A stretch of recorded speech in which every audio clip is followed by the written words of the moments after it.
আচার্য প্রফুল্লচন্দ্র রায়ের জন্মদিন। বড়দের প্রণাম ও ছোটদের ভালোবাসা জানিয়ে আজ আমরা এই সুন্দর দিনটি পালন করতে চলেছি। আজ আচার্য প্রফুল্লচন্দ্র রায়ের জন্মদিন। আচার্য প্রফুল্লচন্দ্র রায়ের জন্ম 1861 সালের 2রা আগস্ট বর্তমান বাংলাদেশের রারুলি কাটিপাড়া গ্রামে। তার বাবা হরিশচন্দ্র রায় ছিলেন একজন জমিদার, যিনি লেখাপড়া করতে ভালোবাসতেন। তিনি তার বাড়িতে একটি বিশাল গ্রন্থাগার তৈরি করেছিলেন। প্রফুল্লচন্দ্রের মা ভুবনমোহিনী দেবী ছিলেন খুব সুশিক্ষিত এবং উদার মনের। প্রফুল্লচন্দ্রের যখন 9 বছর বয়স, পরিবারটি তখন কলকাতায় চলে আসে। তিনি হেয়ার স্কুলে পড়াশোনা করতেন। অসুস্থ থাকার কারণে তিনি 1874 সালে গ্রামে ফিরে আসেন। সুস্থ হতে 2 বছর সময় লেগেছিল। সুস্থ হওয়ার সময় তিনি তার বাবার সুসজ্জিত গ্রন্থাগারে বই পড়তে পছন্দ করতেন। এভাবে তিনি অনেক জ্ঞান অর্জন করেছেন।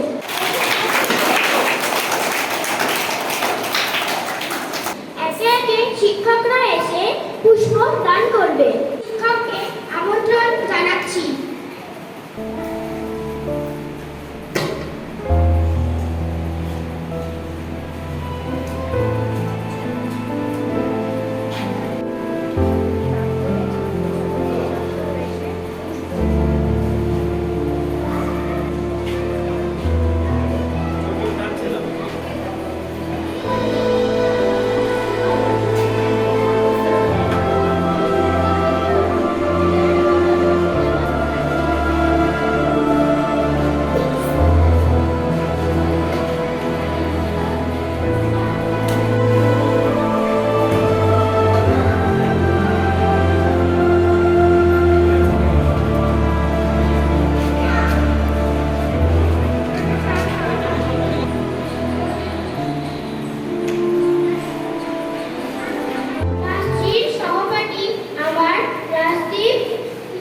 আচার্য প্রফুল্ল রায় সম্বন্ধে কিছু বলবে।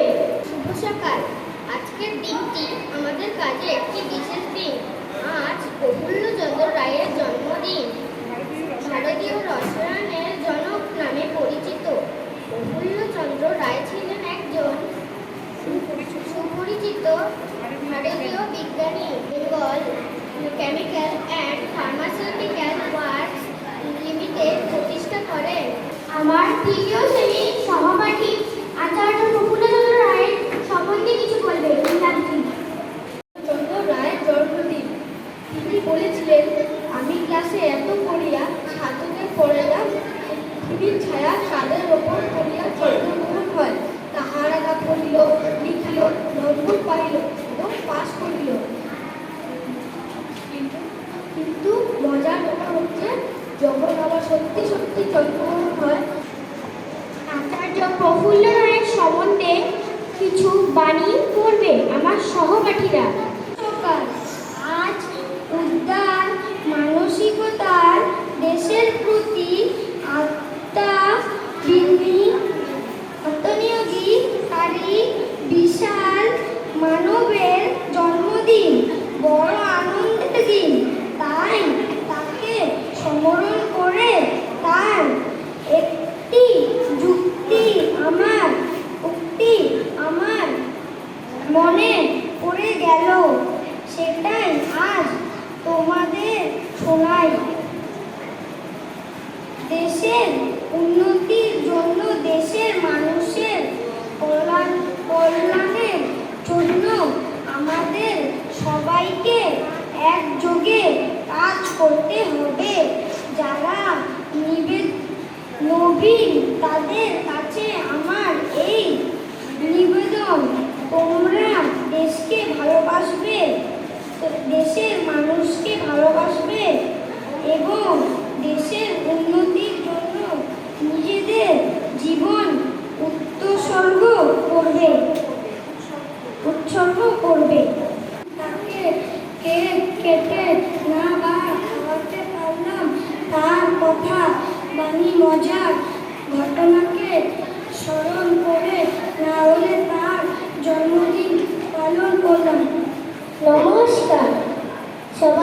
নাম জানে।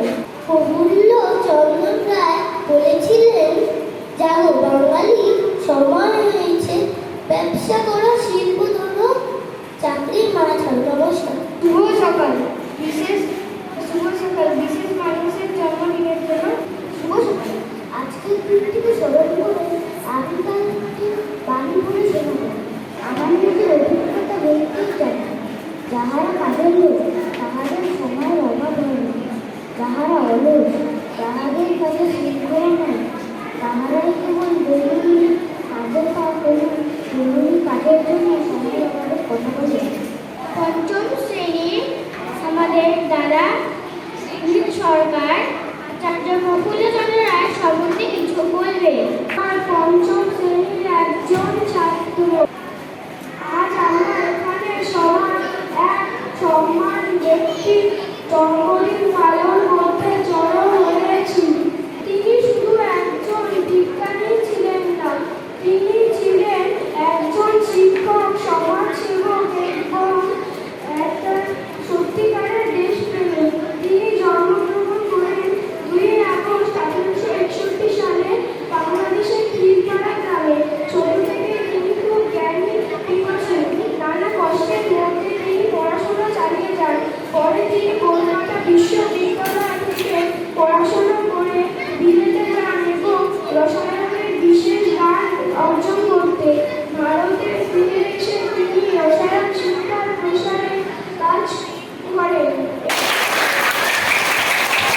এবার আমাদের ভারপ্রাপ্ত কলা শিক্ষককে কিছু বলার জন্য অনুরোধ করছি। আজ এই সকালবেলা 2রা আগস্ট আমরা এখানে সমবেত হয়েছি একটি ছবির সামনে। সবাই ছবিটি দেখতে পাচ্ছি? বলো তো উনি কে? উনি প্রখ্যাত বিশিষ্ট বিজ্ঞানী, রসায়নবিদ, কবি এবং দার্শনিক। ওনাকে শ্রদ্ধা জানাতে আমরা এখানে একত্রিত হয়েছি। 1861 খ্রিস্টাব্দে উনি বাংলাদেশের ধারণী গ্রামে জন্মগ্রহণ করেন। তো ছোটবেলা থেকেই অনেক কষ্টের মাধ্যমে পড়াশোনা করেন। সম্বন্ধে জানবো এবং বিভিন্ন তথ্য জোগাড় করব এবং তার মতো হওয়ার চেষ্টা করব।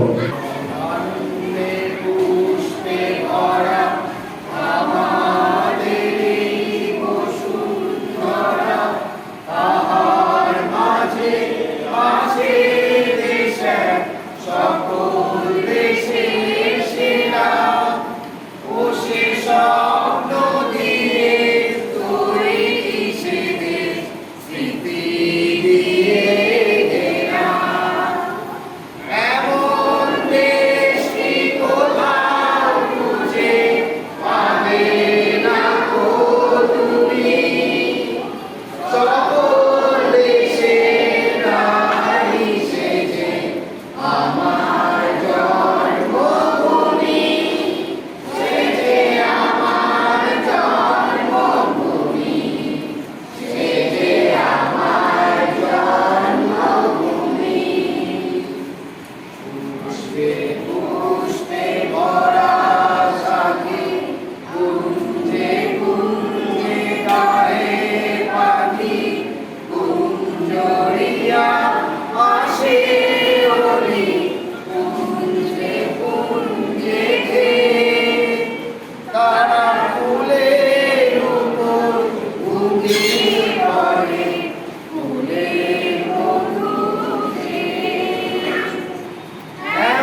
আমার জন্মভূমি, সে যে আমার